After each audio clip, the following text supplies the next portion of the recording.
Welcome back to Blackstardove. Welcome back to my channel. As always, I need that HBO special. It simply means help a brother out. Trying to get to 1,000 subscribers. I appreciate you. I did have another video planned, but when this news information dropped last week, a lot of people were surprised, and then they were asking questions. So about I'll say about a year or so ago, Timbaland and Swiss Beats, they had the Verzuz company. Would they do the Verzuz battles? I'm pretty sure everyone's familiar with the Verzuz battles. They sold the company to a company called Triller, and then they were supposed to pay them. Recently, it turns out that Triller has not been paying them because Triller has not been seeing any type of returns monetarily on the investment. So people are all up in arms. I remember when this first happened, people were saying, "Oh, black people selling out. Black people selling out. We can never own anything." I'm here to say why selling the Verzuz battle concept was the best thing possible. Okay, so let's look at how Verzuz started. It was actually producers versus producers, which is Swiss Beats, Timbaland, and all that stuff. They was just battling with beats with each other. It was something to do during the pandemic. I don't know if you can still say that word or not. Sometimes YouTube would, my channel's not that big anyway, so I'm gonna say anyway. Pandemic. So during the pandemic, it was just like that. That was big. I forgot his name. Not Trey Songz. Tory Lanez COVID radio. That was huge. There was a few other things that was huge, like Boosie. At that time, he was becoming big on IG as well. There was a whole lot of stuff becoming big on IG at that same time.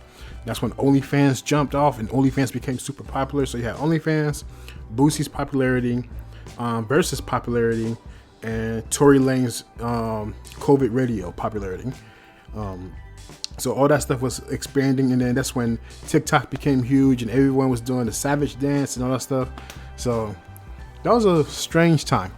But what started as just producers battling each other with beats turned into artists. Artists would come and play their songs. They wouldn't sing their songs, they would just play their songs. Then it started becoming more. I believe it came more with Teddy Riley, if you remember that infamous performance. How he had the band and it wasn't already synced up, and the people was like, "Oh man, this would be cool if they can have it in person." So, but this was something that people were just doing for free because they was bored and they were like, "Hey, I'm gonna battle this person." So the concept of the company was just regular artists, like DJs and regular artists, battling each other for free, just saying, "Hey, put my catalog up against yours. We're just gonna have a good time," and let the people decide. Boom.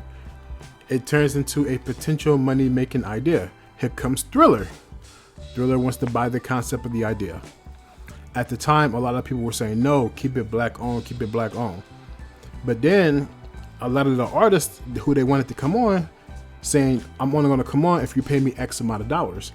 They were charging astronomical prices. They were charging stadium shows prices for Verzuz.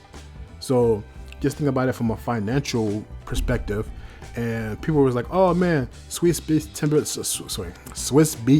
Timbaland, and Diddy, who owns Revolt, they're like, oh, they got the money, they can do that." But you had to think about it at that time. It was like, okay, something that was done 100% for free, and then started becoming popular, and it wasn't a slow build up as the money progressed. It was from 0 to 100. It was like, it went from like, "Hey, I can give y'all a few thousand," something like that. It went from, "Oh man, like we're doing this for free," to somebody saying, "Give me $1 million and I'll perform." And I'm just like, whoo. And charge what you're worth. I do believe in that. Charge what you feel that you're worth. So from a financial perspective, the company was behind the 8 ball. So they have a few options. You could either invest your own money into that, which means you take the risk. And if it doesn't become a financial success, which we're seeing right now, the concept is not a financial success, then you pretty much have to file for bankruptcy after that. You could borrow the money. Again, that's a huge risk. You're borrowing the money. You're borrowing someone else's money, but you're still borrowing the money. You're putting your credit on the line, probably business credit, but you're still putting your credit on the line for something to potentially be a success. But as we're seeing right now, it's not that big of a financial success. So you will still be in the hole. You will be in the red by a lot. Or you can sell the idea. So your money is guaranteed. Now someone else's money is what's being invested. So no matter what, you sold the idea. Like, it's whatever. It's whatever they want to do with it. But you sold the idea, and you make money out of this. You made a lot of money. It was reported that they have to pay them $28 million, and I guess they split it 14 and 14 after taxes and all that stuff and lawyer fees. They probably walk away with like maybe $5 to $6 million a piece, which is cool.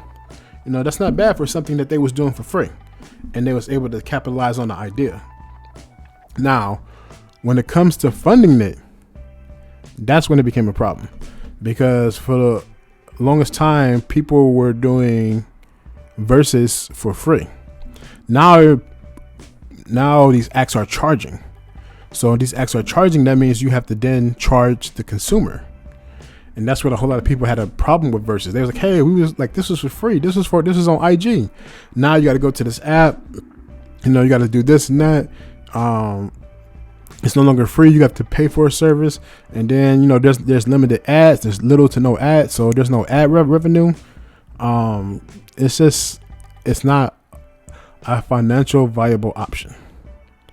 So when I first started seeing how much artists were asking for, I was like, this is doomed to fail.